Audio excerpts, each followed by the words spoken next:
नमस्कार। आज हम जरा फिनोलेक्स इंडस्ट्रीज के जो ताज़ा नतीजे आए हैं उन पर बात कर रहे हैं। हाँ, चौथी तिमाही के नतीजे। बिल्कुल। तो देखते हैं कि ये आंकड़े क्या कहानी बता रहे हैं। चलिए देखते हैं। शुरुआत में ही तस्वीर थोड़ी मिली जुली सी लग रही है। हाँ, कुछ चीजें ऊपर कुछ नीचे। सही। जैसे रेवेन्यू यानी आमदनी हाँ। वो 5% कम हुई है, 1171.8 करोड़ पर। पिछले साल इसी टाइम पे ये करीब 1235 करोड़ थी। हाँ, लेकिन दूसरी तरफ जो नेट प्रॉफिट है, शुद्ध लाभ, वो लगभग वहीं का वहीं है, 165 करोड़। बिल्कुल। और यही बात थोड़ी दिलचस्प हो जाती है। हाँ, रेवेन्यू गिरा पर प्रॉफिट नहीं। सही। तो इसका मतलब हो सकता है कि या तो कंपनी ने खर्चे बहुत कंट्रोल किए हैं। अच्छा। या फिर कोई दूसरी इनकम अदर इनकम शायद उसने मदद की हो, पर ये स्थिरता ध्यान खींचती है। ठीक है।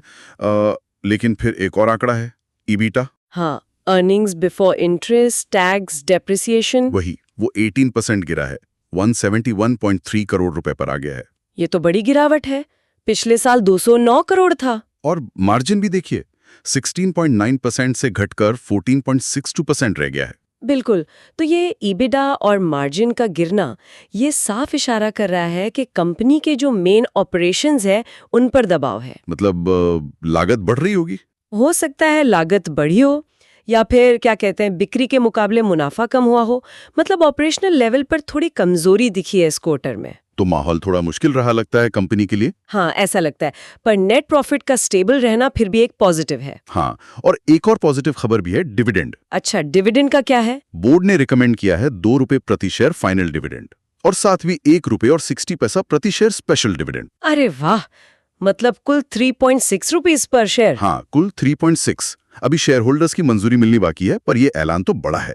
ये काफी अच्छा डिविडेंड है। शायद इसीलिए वो नेट प्रॉफिट वाला पॉइंट, कि भले ही ऑपरेशनल दबाव हो, कंपनी शेयर होल्डर्स को रिवॉर्ड देना चाहती है। शायद एक तरह का कॉन्फिडेंस दिखाने का तरीका हो सकता है। बिल्कुल। और अब जरा मार्केट का रिएक्शन देखिए।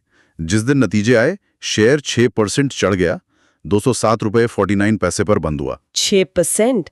ये तो काफी ज्यादा है। और सिर्फ उस दिन नहीं, पिछले एक महीने में स्टॉक करीब 17.7% ऊपर गया है। तो यही सबसे बड़ा सवाल बन जाता है ना? हाँ, कि क्यों? कि जब आंकड़े थोड़े कह सकते हैं कमजोर है, रेवेन्यू नीचे, ईबिटा नीचे, मार्जिन सिकुड़ गए, तो शेयर बाजार इतना खुश क्यों है? क्या बाजार को इससे भी बुरे नतीजों का डर था? ये एक संभावना है कि उम्मीदें बहुत कम थीं, तो ये नतीजे एक राहत की तरह आए। या फिर ये डिविडेंड का कमाल है, 3.6 का डिविडेंड। हाँ, ये भी एक बड़ा फैक्टर हो सकता है। इतना अच्छा डिविडेंड यील्ड निवेशकों को आकर्षित कर सकता है, या फिर बाजार शायद आगे दिख रहा है।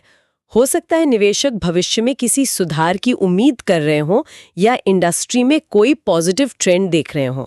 तो अगर हम पूरी बात को समेटें, हाँ, तो क्या समझ आया? यही कि नतीजे मिले जुले हैं। ऑपरेशनल फ्रंट पर थोड़ी सुस्ती है, रेवेन्यू ईबिटा कम हुए, पर नेट प्रॉफिट टिका रहा, और डिविडेंड काफी आकर्षक है। बिल्कुल। और इन सब के बावजूद शेयर बाजार ने इसको पॉजिटिव लिया है, शेयर चढ़ा है। हाँ, तो श्रोताओं के लिए सोचने वाली बात यह है कि जब आंकड़े थोड़ी चिंता दिखा रहे हैं पर शेयर प्राइस ऊपर जा रहा है और डिविडेंड भी अच्छा है, तो मार्केट असल में किन चीजों पर फोकस कर रहा है? सही।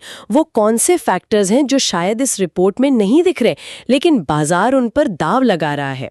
क्या वो इंडस्ट्री का आउटलुक है, या कंपनी की कोई खास स्ट्रैटेजी? ये वाकई सोचने वाली बात है। शायद आने वाले समय में और क्लैरिटी मिले। बिल्कुल, इस पर नजर रखनी होगी। Thanks Alina and Gautam for your information. अगर हमारे एक्सपर्ट की एडवाइस आपको सही लगी, वीडियो को लाइक एंड शेयर कर दीजिए। साथ ही साथ हमारे चैनल को सब्सक्राइब कर दीजिए।